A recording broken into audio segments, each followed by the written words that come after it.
جیسا کہ ہمارے معلومات کے مطابق چند ایسی چیزیں ہیں کہ جن کا جاننا بہت ضروری ہے۔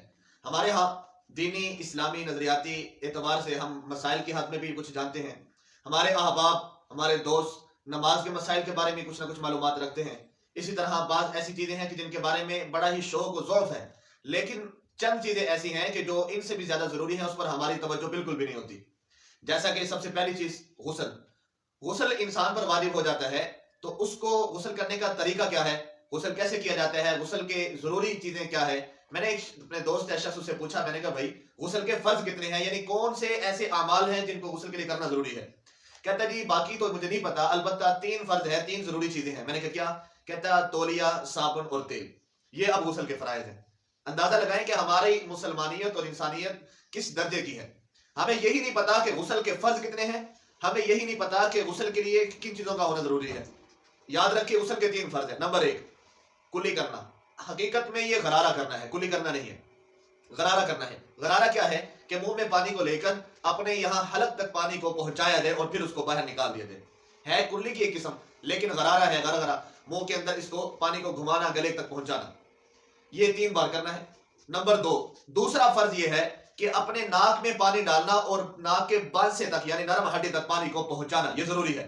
ہمارے ہاں یوں ہلکا ہلکا سا کر کے سائڈ پہ ہو جاتے ہیں نا جی۔ اس کے لیے اگر پانی کو کھینچنا بھی پڑے اوپر کی طرف تو کھینچنا پڑے گا، پانی کو ناک کی نرم ہڈی تک پہنچانا ضروری ہے۔ 3 مرتبہ یہ عمل، اور اس کے بعد پورے جسم پر اس طریقے سے پانی بہانا کہ سر کے بالوں سے لے کر پاؤں کے ناخنوں تک ایک بال برابر جگہ بھی خشک نہ رہے، اور اگر ایک بال برابر جگہ بھی خشک ہو گئی تو غسل نہیں ہوگا۔ ہمارے ہاں کیا کیا جاتا ہے، غسل واجب ہو گیا، رات اپنے جو ہے نا وہ زوجہ کے ساتھ اپنی بیوی کے ساتھ وقت گزارا، اور صبح کو ہمارے دیہاتی لوگ اکثر یوں ہی کرتے ہیں، گرمیوں کے اندر صبح کو اٹھ کے جناب نہر کے اندر چھلانگ لگا لی، تالاب کے اندر چھلانگ لگا لی، ٹیوب ویل چل رہا ہے تو اس میں چھلانگ لگا نہا لیا، یہ غسل ہو گیا۔ ایسے غسل نہیں ہوتا۔ جب غسل نہیں ہوگا تو آپ کا وہ جسم ناپاک ہوگا، آپ کی نمازیں پڑھنا بھی ضائع، آپ کا قرآن کی تلاوت کرنا بھی ضائع، آپ کا ذکر اللہ ذکر اذکار کرنا بھی ضائع، آپ کا اللہ کے نبی صلی اللہ علیہ وسلم پر درود پاک پڑھنا بھی ضائع۔ یہ بہت ضروری چیزیں ہیں۔ نمبر 2 اسی طرح وضو کا طریقہ۔ وضو میں 4 فرض ہیں، ہمارے ہاں اس کی توجہ نہیں کی جاتی، البتہ وضو کے 4 فرائض ہیں۔ نمبر 1 پانی اپنا چہرے پر پھینکنا، اور چہرے کو اس طریقے سے دھونا کہ اپنے ماتھے کے اوپر کونے سے لے کر یعنی جہاں پیشانی کا اختتام ہے وہاں سے لے کر یہ تھوڑی کے نیچے تک، ایک کان کی یہ لو ہے نا، یہ لو پردہ، اس جگہ سے لے کر دوسرے کان کی اس حصے تک۔ اس میں ایک چیز کا خاص خیال رکھنا چاہیے، ہمارے جو اہل علم حضرات ہیں، داڑھی والے مولوی حضرات یا تبلیغی بھائی، یا اس کے علاوہ ایسے سنت پر عمل کرنے والے حضرات جن کی داڑھی مبارک ہے، وہ لوگ اس چیز کا خاص خیال رکھیں کہ جب منہ کو دھویا جاتا ہے تو اپنے منہ کو دھوتے وقت گیلا ہاتھ مکمل طور پہ تو پھیرنا ہی ہوتا ہے، لیکن یہ داڑھی کے بال کے اس طرف، کان سے اس طرف، داڑھی سے اس طرف، یہ درمیان میں تھوڑی سی جگہ ہے، یہ ہمیشہ خشک رہ جاتی ہے، اس کو بھی تر کرنا ضروری ہے۔ تو بالخصوص چہرہ دھونے کے بعد اپنے ہاتھوں کو یہ مکمل طور پہ یہاں پر بھی مسل لیا جائے تاکہ یہ جگہ بھی خشک نہ رہے۔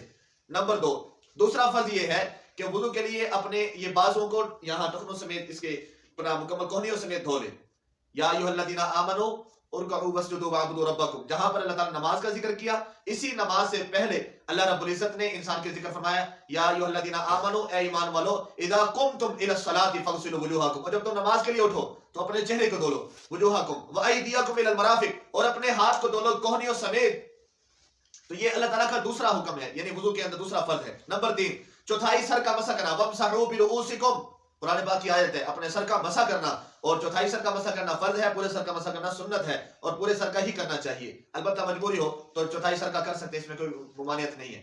نمبر 4 اور آخری، وامسحوا برؤوسکم وارجلکم الی الکعبین، اپنے پاؤں کو ٹخنوں سمیت دھونا، یہ جو گٹے ہوتے ہیں پاؤں کے ٹخنے، ان کو پاؤں سمیت دھونا، اور اس کا صحیح طریقہ یہ ہے کہ انسان اپنے ہاتھ کی بالکل چھوٹی انگلی جو ہے، چیچی انگلی جسے کہا جاتا ہے، اس سے اپنے پاؤں کی انگلیوں کے اندر بھی اس کو خلال کرے پاؤں کو دھوتے وقت، یہ ضروری چیز ہے۔ البتہ یہ 4 فرائض ہیں، لیکن وضو کا سنت طریقہ کیا ہے؟ 3 مرتبہ کلی کرنا، 3 مرتبہ ناک میں پانی ڈالنا، 3 مرتبہ چہرے پہ پانی ڈالنا، چہرے کو دھونا، 3 مرتبہ اپنے بازوں کو دھونا، اور اسی طرح سر کا مسح کرنا، مکمل سر کا مسح کرنا، کانوں کا اور گلے کا، پھر آخر میں انگلیوں کا خلال، اور اس سب سے آخر میں پاؤں کو دھونا اور سنت کے مطابق وضو کرنا، یہ بہت ہی ضروری عمل ہے۔